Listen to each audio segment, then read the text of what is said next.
नमस्कार, PP news line के prime time में आप सबका स्वागत। मैं हूं रजनी अनुभव। आइए सबसे पहले नजर डालते हैं आज दिन भर की प्रमुख सुर्खियों पर।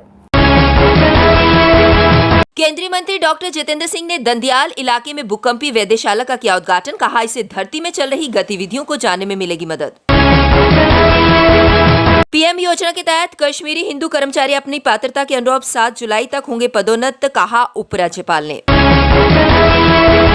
जम्मू कश्मीर में निकट भविष्य में होने वाले विधानसभा चुनाव में मतदाता सत्यापन पेपर ऑडिट ट्रेल मशीनों का होगा इस्तेमाल।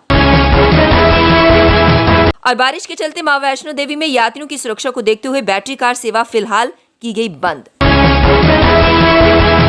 पृथ्वी विज्ञान मंत्रालय की तरफ से नवीनतम उन्नत भूकंपीय वेधशाला की स्थापना के साथ आज उदयपुर विश्व भूकंपीय मानचित्र पर उभरा है। भविष्य में इसका बहुत लाभ मिलेगा। इससे धरती में चल रही गतिविधियों को जानने में मदद मिलेगी। ये बातें केंद्रीय राज्य मंत्री डॉक्टर जितेंद्र सिंह ने कही। मंगलवार को सुबह 11 बजे डॉक्टर जितेंद्र सिंह ने दंदियाल इलाके में भूकंपीय वेधशाला का उद्घाटन किया। इस दौरान पृथ्वी विज्ञान मंत्रालय के सचिव डॉक्टर एम रविचंद्रन भी उपस्थित थे। डॉक्टर जितेंद्र सिंह ने कहा कि प्रधानमंत्री नरेंद्र मोदी के नेतृत्व में 8 वर्षों में 70 से अधिक ऐसी वेधशालाएं स्थापित की गई हैं। प्रधानमंत्री ने विज्ञान व प्रौद्योगिकी आधारित विकास को प्राथमिकता देकर और विज्ञान विभागों को पर्याप्त बजट आवंटित कर वैज्ञानिक कार्यक्रमों पर नए सिरे से जोर दिया है। उन्होंने कहा कि जिन विभागों को पहले उचित महत्व नहीं मिलता था, उन्हें अब प्राथमिकता दी जा रही है। उन्होंने कहा कि देश में लगभग 6000 किलोमीटर लंबी तट रेखा है और भारत एकमात्र ऐसा देश है जिसके नाम पर एक महासागर है। ये हमारे गौरवशाली अतीत और एक उज्जवल भविष्य का प्रतीक है। अगले 5 वर्षों में रियल टाइम डेटा मॉनिटरिंग और डेटा संग्रह में सुधार के लिए देश भर में ऐसे 100 और भूकंप विज्ञान केंद्र खोले जाएंगे। देश भूकंपीय प्रगति और समझ में महत्वपूर्ण भूमिका निभाने के करीब पहुंच रहा है। प्रधानमंत्री विशेष रोजगार पैकेज के तहत कश्मीर में नियुक्त सभी विस्थापित कश्मीरी हिंदू कर्मचारी अपनी पात्रता के अनुरूप 7 जुलाई तक पदोन्नत हो जाएंगे। उपराज्यपाल मनोज सिन्हा ने संबंधित अधिकारियों को निर्धारित समय अवधि में पदोन्नति की प्रक्रिया को हर साल में पूरा करने के लिए कहा। कश्मीर घाटी में विस्थापित कश्मीरी हिंदुओं की सम्मानजनक वापसी की प्रक्रिया के तहत प्रधानमंत्री विशेष रोजगार पैकेज योजना शुरू की गई थी। इस योजना के तहत विभिन्न सरकारी विभागों में 6000 नौकरियां जुटाई गई थी और इनमें से 4800 पदों पर योग्य कश्मीरी हिंदुओं को नियुक्त किया गया था। राजभवन से जुड़े सूत्रों ने बताया कि उपराज्यपाल मनोज सिन्हा ने मंगलवार को सभी प्रशासनिक सचिवों, वादी के सभी जिला उपायुक्तों और जिला पुलिस प्रमुखों के साथ एक उच्च स्तरीय बैठक की। बैठक में उपराज्यपाल ने प्रधानमंत्री रोजगार पैकेज के कर्मचारियों से संबंधित मुद्दों को हल करने की दिशा में हो रही कार्यवाही की समीक्षा की। प्रशासकीय सचिवों ने बताया कि इन कर्मचारियों की वरिष्ठता सूची को अंतिम रूप दे दिया गया है। इस समय विभागीय पदोन्नति समिति की बैठकें क्रमानुसार चल रही हैं। वर्ष में सबसे लंबे दिन 21 जून को गर्मी बेहाल करने वाली होती है, लेकिन इस वर्ष पूरी कश्मीर घाटी कड़ाके की ठंड की चपेट में है। जम्मू कश्मीर में मौसम ऐसा बदला कि जून के महीने में फरवरी जैसी ठंड हो गई। यहाँ तक कि जम्मू भी कारगिल की तरह ठंडा रहा। प्री मानसून की फुहार और पहाड़ों पर हिमपात के कारण जून महीने में ठंड ने 48 साल का रिकॉर्ड तोड़ दिया। मौसम विभाग के अनुसार इससे पहले 1975 में जून महीने में पहाड़ों पर हुए हिमपात ने वादी को कड़ाके की ठंड की चपेट में लिया था। श्रीनगर में अधिकतम तापमान से 14.2 डिग्री सेल्सियस से गिरकर 15 डिग्री सेल्सियस तक ये तापमान पहुंच गया है, जबकि जम्मू का अधिकतम तापमान सामान्य से 13.5 डिग्री नीचे मात्र 24.7 डिग्री दर्ज किया गया है। ये तापमान कारगिल से सिर्फ 1.5 डिग्री ही कम है। जून महीने में जम्मू तंदूर की तरह तप रहा होता है, जबकि कश्मीर की वादी भी जून जुलाई में सबसे ज्यादा गर्म रहती है। कश्मीर घाटी सड़क मार्ग से देश के दूसरे राज्यों से पूरी तरह कट गई है। मंगलवार से हो रही बारिश के बाद जम्मू श्रीनगर हाईवे और मुगल रोड पर हुए भूस्खलन की वजह से घाटी को जोड़ने वाले सभी मार्ग बंद हो गए हैं। चीनी नाला के पास पहाड़ों से मलबा गिरने की वजह से कई ट्रक उसमें फंस गए। ट्रैफिक विभाग ने लोगों से अपील की है कि जम्मू श्रीनगर हाईवे की स्थिति जाने बिना हाईवे पर ना उतरे। उन्होंने कहा कि वे इस बारे में रामबन ट्रैफिक कंट्रोल रूम से हाईवे के बारे में जानकारी हासिल कर सकते हैं। ट्रैफिक विभाग से मिली जानकारी के अनुसार भूस्खलन का सिलसिला मंगलवार शाम से शुरू हुआ था। हाईवे पर स्थित रामबन और बनिहाल के बीच कई जगहों पर भूस्खलन हुआ है। जम्मू श्रीनगर हाईवे के अलावा पुंछ की घाटी से जोड़ने वाले मुगल मार्ग पर भी भूस्खलन हुआ है। ट्रैफिक विभाग से मिली जानकारी के अनुसार पोशाना में भूस्खलन के कारण मुगल मार्ग पर वाहनों की आवाजाही बंद कर दी गई है। जम्मू श्रीनगर व पुंछ शोपियां मार्ग बंद होने की वजह से कश्मीर घाटी सड़क मार्ग से देश के अन्य राज्यों से पूरी तरह से कट गई है।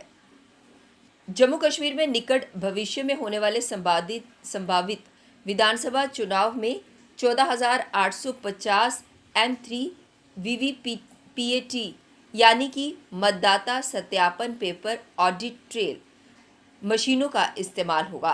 भारतीय चुनाव आयोग ने जम्मू कश्मीर के प्रमुख निर्वाचन अधिकारी CEO को तेलंगाना में इन मशीनों को जल्द प्राप्त करने के लिखित में एक निर्देश जारी किया है। तदनुसार CEO हरदीश कुमार ने भी अपने अधीनस्थ अधिकारियों को हैदराबाद तेलंगाना में स्थित ECIL यानी electronics corporation of India limited से मशीनों को मंगवाने के लिए कहा है।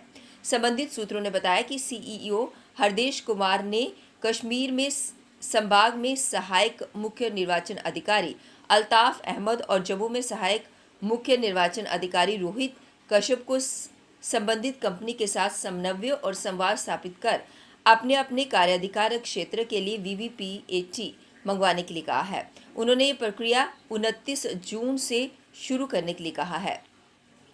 खराब मौसम तथा लगातार हो रही बारिश और मां वैष्णो देवी के महत्वपूर्ण बैटरी कार मार्ग पर पहाड़ियों से जगह जगह गिर रहे पत्थरों को लेकर श्री माता वैष्णो देवी श्राइन बोर्ड ने श्रद्धालुओं की सुरक्षा के मद्देनजर मंगलवार रात करीब 9:30 बजे महत्वपूर्ण बैटरी कार मार्ग बंद कर दिया। इसे लेकर बैटरी कार सेवा भी स्थगित कर दी गई। हालांकि खराब मौसम तथा लगातार हो रही बारिश के बावजूद मां वैष्णो देवी का पारंपरिक मार्ग पूरी तरह से सुचारू है। श्रद्धालु केवल पारंपरिक मार्ग का इस्तेमाल कर लगातार अपनी मां वैष्णो देवी की यात्रा कर रहे हैं।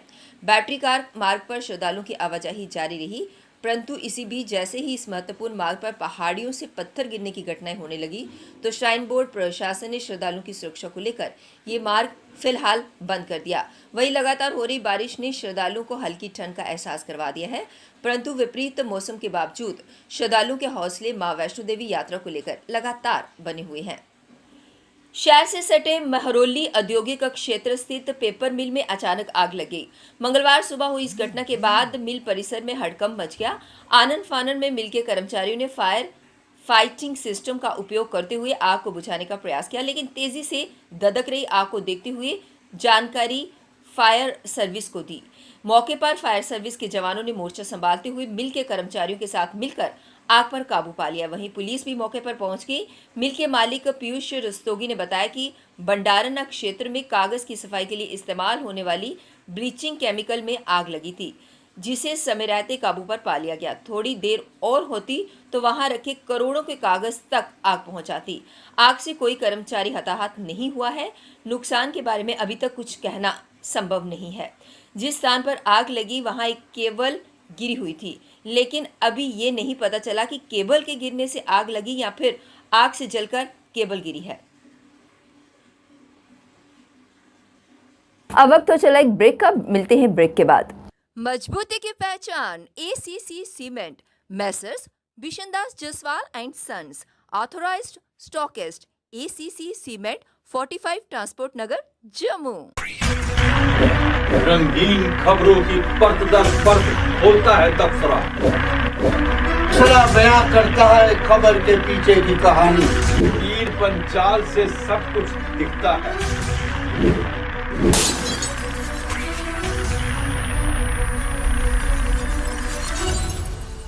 ब्रेक के बाद बढ़ते हैं अगली बड़ी खबर की तरफ। PDP द्वारा आज अग्निपथ योजना को लेकर प्रदर्शन किया गया। प्रदर्शनकारियों ने नारेबाजी कर नाराजगी जताई।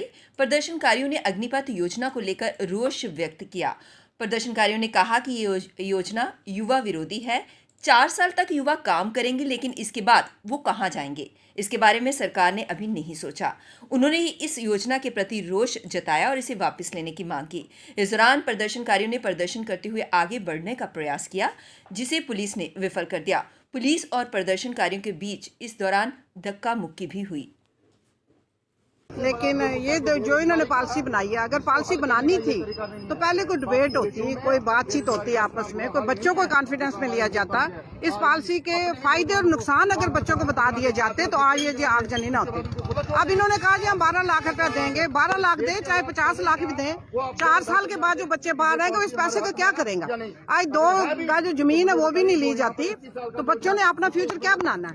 तो इन्होंने कहा जी 25% आगे चले जाएंगे, उनसे भी प्रमोशनें लेंगे, चलो 25% वो चले जाएंगे, 10% इन्होंने कहा जी हम आके बाहर भी उनको नौकरी देंगे, सीआरपीएफ में देखिए ये तो। मैक्स हेल्थ केयर द्वारा आज जम्मू में एक पत्रकार वार्ता का आयोजन किया गया। इस मौके पर जानकारी दी गई कि मैक्स हेल्थ केयर द्वारा मैक्स पैथोलॉजी सर्विसेज अब जम्मू में भी शुरू की जा रही है, जिससे यहाँ के लोगों को काफ़ी फायदा मिलेगा। उन्होंने कहा कि इसमें उन्होंने होम कलेक्शन भी रखा है, जिससे वो घरों में जाकर सैंपल कलेक्ट करेंगे। उन्होंने कहा कि उनकी सुविधा पूरे देश में मशहूर है और अब जम्मू वाले भी इस सुविधा का लाभ ले पाएंगे। हम मॉर्निंग में 6:30 से दोपहर को 1-2 बजे तक करेंगे, जिससे कि पेशेंट को जो भी फास्टिंग सैंपल्स देने हैं या नॉन फास्टिंग सैंपल्स देने हैं वो सारे हम मैनेज कर सकें और शाम तक उन्हें रिपोर्ट भी दे दें। हमारे जितने भी वेलनेस पैकेजेस हैं, जो प्रिवेंटिव हेल्थ चेक्स हैं, वो सब अवेलेबल हैं, बहुत ही अफोर्डेबल प्राइसेस में हैं, जिससे कि पेशेंट बहुत इजीली एक क्वालिटी को अफोर्डेबल प्राइसेस में अवेल कर सके। अब हाँ, जम्मू में फोकस कर रहे हैं तो यहाँ पे हम रफली 15 से 20 कलेक्शन सेंटर्स डालेंगे। पेशेंट्स को उसकी सहूलियत मिलेगी, डॉक्टर्स को क्वालिटी रिपोर्ट्स मिलेंगी। युवा कांग्रेस इकाई ने आज फिर अग्निपथ योजना को लेकर रोष जताया और इसे युवाओं के भविष्य के साथ खिलवाड़ बताया। जम्मू में आयोजित एक पत्रकार वार्ता के दौरान युवा इकाई के अध्यक्ष उदयबानु चिब ने बताया कि इस योजना से युवाओं को केवल 4 वर्षों के लिए रोजगार मिलेगा और उसके बाद में उनके लिए पेंशन का भी प्रावधान नहीं रखा गया है, जिससे युवाओं के लिए अपने आगे का जीवन यापन मुश्किल हो जाएगा। उन्होंने इस योजना को रोल बैक करने की मांग की। और जो 4 साल पहले 3 साल में 30,000 की उनको सैलरी मिलेगी, हर महीने 5 लाख देकर उनको घर भेज दी। जो देने जा रहे हैं, जो इनको अग्निपथ, ना इनको पेंशन मिलेगी, ना इनको आर्मी का रैंक मिलेगा और ना इनको कैंटीन, जो आर्मी कैंटीन के बेनिफिट्स होते हैं, कुछ नहीं मिलेगा। सिर्फ बेवकूफ बनाने का काम ये बीजेपी सरकार भारत के युवाओं को कर रही है। इसलिए युवा बेवकूफ नहीं है जो सड़कों में है। 2,50,000 से ज्यादा पोस्टें, रेगुलर पोस्टें, तीनों विभाग जो है फोर्सेस के, एयरफोर्स, नेवी और आर्मी, इनके 2.5 लाख से ज्यादा पोस्टें रेगुलर पोस्ट हैं, जिसमें अफसरों की पोस्टें ये खाली हैं। अगर बीजेपी जो तर्क दे रही है कि हमें युवाओं को रोजगार देना है, तो 2 साल से आपने भर्ती बंद की हुई है, 2.5 लाख से ज्यादा पोस्टें खाली पड़ी हैं, आपने क्यों नहीं भरी? आपको अगर इतना ही युवा का बात थी, युवा की चिंता थी, तो आपको ये 2.5 लाख पोस्टें पहले भरनी चाहिए थी। आपने यह ना भरकर आप टेम्परेरी लिमिटेड, प्राइवेट लिमिटेड फौज को बनाने चले गए। पिछले 2 साल से जो भर्ती है वो बंद है। काफी लोग, जो भर्ती बंद है उसमें कितने युवाओं ने सुसाइड किया है? हरियाणा और पंजाब में सबसे ज्यादा लोग हैं जिन्होंने सुसाइड किया और पूरे देश भर में युवाओं ने सुसाइड किया, क्योंकि इस बीजेपी सरकार ने भर्ती बंद की थी। और उसके बाद जो ये स्कीम लाए हैं अग्निपथ के नाम पे, उसके कारण भी रोष ही बढ़ा है युवाओं के अंदर।